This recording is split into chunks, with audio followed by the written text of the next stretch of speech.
নমস্কার, সকলেই কেমন আছেন? আশা করছি সকলেই ভালো আছেন। আবারও একটি নতুন দিনের সাথে নতুন একটি ব্লগের সাথে শুরু করলাম আজকের দিনটি। আজ হলো সোমবার, এখন বাজে ঘড়ির কাঁটায় ঠিক সকাল 8:30। আজকের ব্লগটা তাহলে এখান থেকেই শুরু করছি।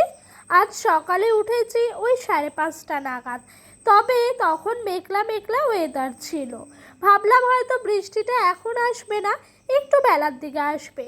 তবে ঘরের কাজকর্ম শেষ করে যেই না রাতের বাসি বাসনপত্রগুলো কোরপাড়ে রাখি, তখনই দেখি ঝমঝমে বৃষ্টি আসে। আর জানোই তো আমরা খোলা আকাশের নিচে কাজকর্ম করি, তাই আর কি করব, মাথায় গামছা দিয়ে দিয়ে কাজগুলো শুরু করেছিলাম। তো ওইদিকে আমার কাজকর্মর পর জোর বৃষ্টি আসে, তখন আর কিছু করতে পারিনি। তখন ওই 15 থেকে 20 মিনিট মতো বসেছিলাম। তারপরে চা করা হলো, চা খেলাম। আর এই দেখো এদিকে চায়ের বাসনপত্রগুলোই মাজা ধোয়া করে নিলাম। ওদিক দিয়ে মোটামুটি করে কাজকর্ম শেষ। উনুন পাড়ে শাশুড়ি মাকে সমস্ত কিছু জোগাড় করে দিয়ে এসছি, উনানটাও ধরিয়ে দিয়েছি, শুধু বলেছি ভাতটা হচ্ছে একটু জাল দিতে, এতে করে আমি ঘরটা একটু গুছিয়ে নিতে পারবো আর ডোডোকে একটুখানি বইটাও নিয়ে বসাতে পারবো। তবে বই নিয়ে বসাতে পারবো সেটাই ভেবেছিলাম, ওনা কিছু মতেই আমার কাছে আর পড়লো না, ওর বাবার কাছে একটু পড়েছে। তো যাই হোক, ও একবার পড়েছে বলে আর কিছু মতেই পড়লো না। আর এই যে স্টাডি টেবিলটা আনা হয়েছে, এখন যে ওর কতটা পছন্দের কি বলবো। এটার মধ্যে সব সময় পড়তে বসে, খেলা করে, এই সমস্ত জিনিসগুলো করে।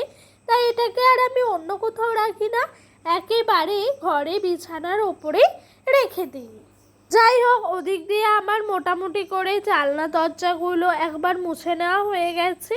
এখন বিছানাটাও সুন্দর করে পেতে যেমন ছিল তেমন করে পুতুলগুলোকে পরস্পর সাজিয়ে আমি কিন্তু বালিশগুলোকে জায়গা মতন রেখে দিচ্ছি।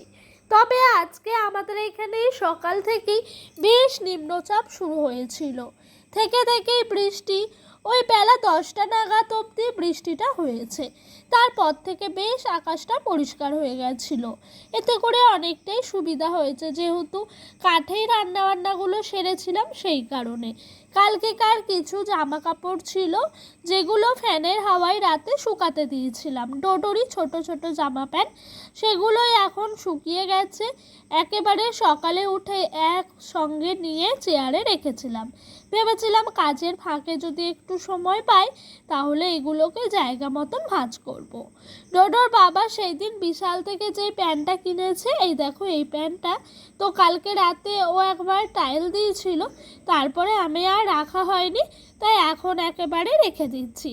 আর এই ঝুড়িটির মধ্যে আমাদেরও ছোটোখাটো জিনিস, নাইটি, এই সমস্ত জিনিসগুলো থাকে বলে এগুলো এখানেই কিন্তু ভাঁজ করে রেখে দিচ্ছি। সত্যি বলতে জানো তো, কোনো জিনিসের যদি কমতি থাকে না, সেটা কিন্তু এইভাবে অন্য কোনো জিনিস দিয়ে খুব সুন্দরভাবে চালানো যায়। যাই হোক, ওদিক দিয়ে সমস্ত কিছু গুছিয়ে পরিপাটি করে রাখলাম। আর এই দেখো এদিক দিয়ে জানলাটিও খুলে নিচ্ছি। তবে ডোডো আজকে সকালে উঠে থেকে একটু খেলায় বেশি মত্ত হয়ে গেছে। ও বৃষ্টি পড়লে দেখলে কি যে আনন্দ হয় কি বলবো, ওভাবে আজকে মনে হয় স্কুলে যেতে হবে না। যাই হোক, কাজকর্ম করি। আর ডোডোর বাবা ডাক দিয়েছে, রাস্তায় মাছ এসছে, দেখবা আসো কি মাছ নেব।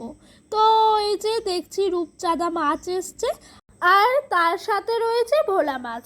ডোডো ভোলা মাছটি খেতে ভীষণ পছন্দ করে, তাই আজকে ভাবলাম ভোলা মাছগুলি নেওয়া হোক।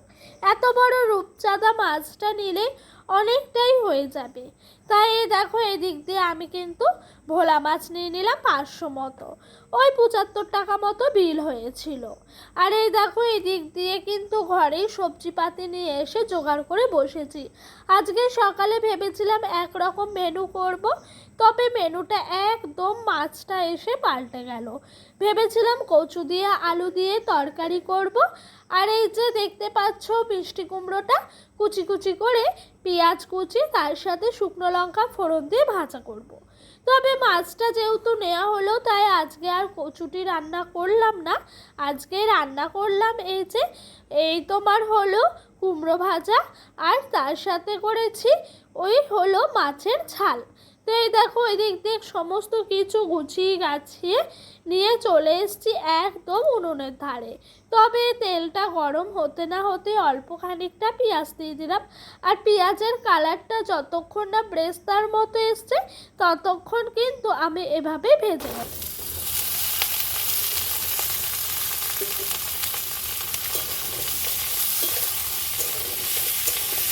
জানো তো তোমরা যারা এরকমভাবে কুমড়ো ভাজা খাওনি তারা অবশ্যই ট্রাই করে দেখো, খুবই ভালো লাগে জানো। আর জানো তো এই রান্নাটা না আমি পুরোপুরিভাবে মায়ের কাছে শিখেছি। বিয়ের আগে সেরকমভাবে খেয়েছি কিনা মনে নেই, তবে বিয়ের পর যেই না কুমড়ো ভাজার কথা হয়, ডোডো জানো তো বড় বড় পিস করলে খুব একটা খেতে চায় না, তবে এরকম করে পিস করলে বেশ আনন্দ করে খেয়ে নেয়। আজকে বৃষ্টি পড়ছে দেখেও আমি গ্যাসে রান্না করলাম না, কারণ গ্যাসটা শেষ মুহূর্তে এসছে ফুরিয়ে যাওয়ার। এখন যদি গ্যাসে রান্না করি তাহলে গ্যাসটা ফুরিয়ে গেলে চা, দুধ চাল, তরকারি চাল এগুলো মোটেই করতে পারবো না। সেই কারণে জানো তো গ্যাসটাকে বাঁচিয়ে রাখছি। এভাবেই আমরা বাড়ির বউরা প্রত্যেক দিন সকাল থেকে রাত পর্যন্ত বুকের রক্ত জল করে সংসারের পিছনে উজাড় করে দিই। তবুও দেখবি চুন থেকে পান খসলে কখনোই শ্বশুরবাড়িতে নাম পাবে না। এটা কিন্তু সত্যি কথা, একদম বাস্তব কথা। এটা আমার তোমার সাথে হচ্ছে তা নয়, আমার মনে হয় পৃথিবীতে সকল মেয়েদের সঙ্গেই হয়। খুব কম মেয়ে আছে যাদের সঙ্গে এরকমটা হয় না। দেখবে যখনই একটু কিছু হবে না হবে তখনই শুনতে হবে কি করো তুমি আমাদের জন্য। তবুও কিন্তু আমরা সকাল থেকে রাত অবধি খেটে।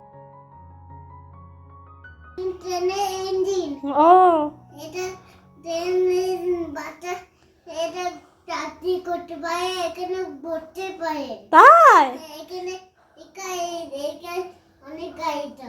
তাই তোমার এই বইটা কে দিয়েছে বাবা? আমার রাহুল। তোমার রাহুল দিয়েছে? দাদা হয় বাবা। বইয়ে কি আছে গো? এখানে একটা পোকা উল্টে আছে, হ্যাঁ একটা পোকা দাঁড়িয়ে আছে, হ্যাঁ দুটো পোকা আছে। হ্যাঁ হ্যাঁ, এটা কি দেখা? এটা ত্রিভুজ। ত্রিভুজ। হ্যাঁ একটা ত্রিভুজ বইয়েতে উল্টে আছে, উল্টে আছে এরকম করে উল্টে আছে। ও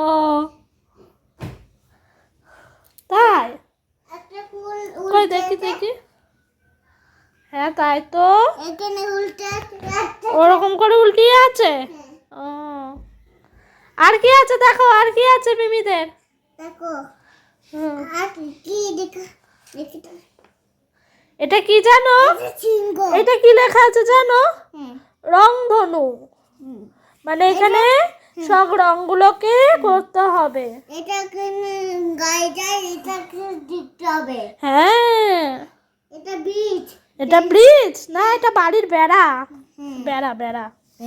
রান্না বান্না শেষ করেই ডোডোকে স্নান করিয়ে দিয়েছিলাম। আর ওই দেখো ওই বইটা নিয়ে ভীষণ মজা পেয়েছে। বইটা রাহুল ওকে দিয়েছে, বইটার নাম হলো কুটুম কাটুম। তোমরা যারা শিশু আইনের বাচ্চাদের পড়িয়েছো তারা অবশ্যই জানবে। আমি জানতাম না, আমাদের সময় অবশ্য এই সিলেবাস ছিল না। তো এই বইটা নাকি শিশু আইনের। তো রাহুল আমাকে বলেছিল স্কুল থেকে এনে দেবো ডোডোর জন্য, ও কিন্তু এনে দিয়েছে। এই দেখো এই বইটা, আর এই বইটা একদম পারফেক্ট ডোডোর জন্য। ওকে আমি সবসময় ডট ডট দিয়ে ABCD, তারপর standing line, sleeping line, round এগুলো শেখাচ্ছি। তবে ওই বইটিতে সেমভাবে ডট ডট দেওয়া ছিল। তবে রাহুল দেখেই বলেছিল যে এইটা পুরো কুটুম কাটুম বইয়ের মতোই তুমি স্টেপে পড়াচ্ছ। তো এনে দিয়েছে, ও তো পেয়ে এত খুশি কি বলবো। যাই হোক, ওকে স্নান করিয়ে খাইয়ে আমি নিজেও স্নানটা সেরে খেয়ে দিয়ে ঘরে গিয়ে শুয়েছিলাম। তবে শুয়ে ঘুমিয়েছি ওই 10 থেকে 15 মিনিট মতো।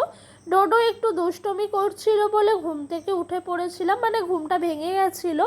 তারপর অনেকক্ষণ এপাশ ওপাশ করলাম, কিছু মতে ঘুম আসলো না।